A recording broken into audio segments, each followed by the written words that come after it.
This video is a bronze squad builder, which you don't see a lot of on YouTube these days since seasons in FIFA 13. But anyway, I've decided to bring something different because I do love playing with bronze teams this year, because of first touch control makes it a lot different than last year, and also it's just quite enjoyable for me. So let's start off in goals. We have Johan Hartog, 6'3", 67 diving, 69 reflexes, 65 positioning, as well as 55 speed. He really is like a bronze Joe Hart in a way. He's so overpowered, I'd say. And I played 7 games. I think he only conceded maybe 3-4 goals. Anyway, we'll go on to the right back. We have Ruse. He's 5'7", which isn't very tall, but he's 85 pace, 63 heading, and 58 defending. He was a quality player, and you can see there only 150 coins. Well worth the buy because he can stop those pacey left wingers. First centre back we have is Giles Mvoto, 6'4", 74 pace, 63 defending, and 75 heading. He also has about 90 strength in game, so he's quite a tank on the field. Oh, I'm after switching him there, but anyway, Lindsay Rose, 77 pace, 6 foot, 65 defending even, and 62 heading. He is also a quality player, very quick over the ground, and well able to keep up with those bronze strikers. Left back is Camille, 82 pace, 61 defending, and 60 heading. Very like Ruse, well able to keep up with them quick right wingers, and well able to stop him. He is also quite strong in game, I think. Left mid is Lafwent, 5'6", very small player, 89 pace, something like 93 and 93 balance and agility, 66 dribbling, 57 shooting. His shooting does kind of let him down, but you can just tap him in against these bronze keepers, which are quite poor.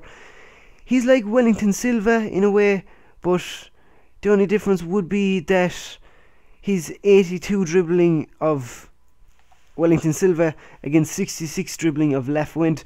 Does make a difference, but Lafwent only costing 850 coins makes him a very quality player. Centre mid we have is Mozika, 6 foot, only 300 coins, 74 pace, 61 defending, 67 hitting, 65 dribbling, and 60 passing. Does remind me of Diaby with Arsenal.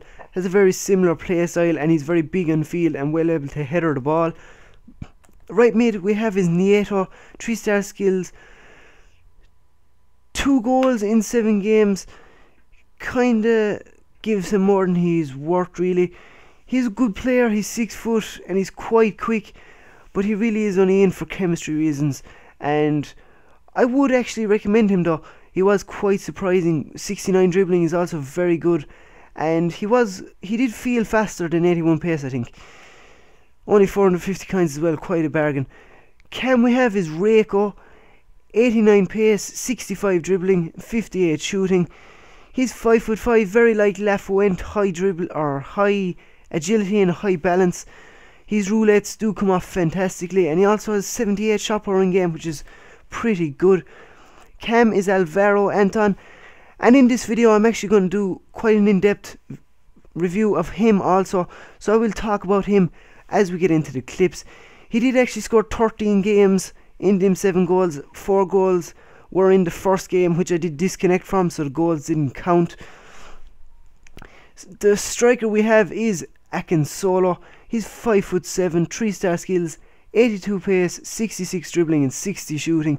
He also scored 11 goals in 7 for the same reason as Alvaro Anton. In game he also has 80 strength and something like 85 agility, I think. So he's a quality player, and his roulettes are also fantastic. Okay guys, I'll bring on to the clips. Alright guys, I'm gonna talk a small bit about Alvaro's individual stats. Now, he's a very good player, don't get me wrong. I did pay 46k for him. He has 74 pace, 70 shooting, 69 dribbling, and something like 65 passing, I think. His pace I'll start off with. So 74, it is quite poor. It doesn't feel any quicker or anything in game. He doesn't really have the ability to beat any right back or left back. He does beat the odd slow centre back, but really that's not what he's about in this game. because what he's about is shooting from outside the box, which you can see a good bit of him doing here. His accuracy, sometimes not the best. It can go wayward at times, it can be inconsistent, I suppose is the proper word for it. It can go all over the shop, and well, I wouldn't really think that you might pay 46k just for a player that can shoot, and sometimes they go very, very wayward. His normal card also has quite a quality shot. Probably the biggest difference is that his inform has 94 shot power and 80 long shots, which is quality really. Onto his passing was actually very, very good. I never really saw a problem with it. He was probably the best passer actually in the whole team. Another stat which kind of let me down was dribbling.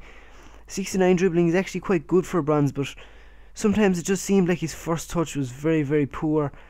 Or else that might be his agility or balance or something, because he'd take a touch and just lose the ball straight away. It's quite frustrating. Maybe it could be his strength as well, but defenders just kind of walk past him and take the ball off him, which was quite frustrating. He was fairly rigid with the ball.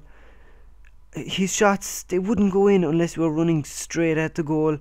Here was one example of one that did go in when I wasn't running straight at the goal, and it was probably the nicest goal that was there. Overall, I don't think he's worth the 46k I paid for him. Maybe 30k would be more like it. I would give him a rating of maybe 7 out of 10. I'd say would be deserved. This is one of his best passes. He did have a 4-star weak foot shooting. I didn't see it. He didn't score a goal with his left foot, but his passing was very good on his left foot, which you could see there. Overall, I did really, really like to see this team. Akinsola was probably the best player, and Mvoto and Rose were very good. Muzika was strong in the middle of the park, and if you were to build this team, I would get the non-inform Alvaro Anton, and then you would be sorted. Okay guys, thanks a million for watching, and please subscribe and like this video. Thank you.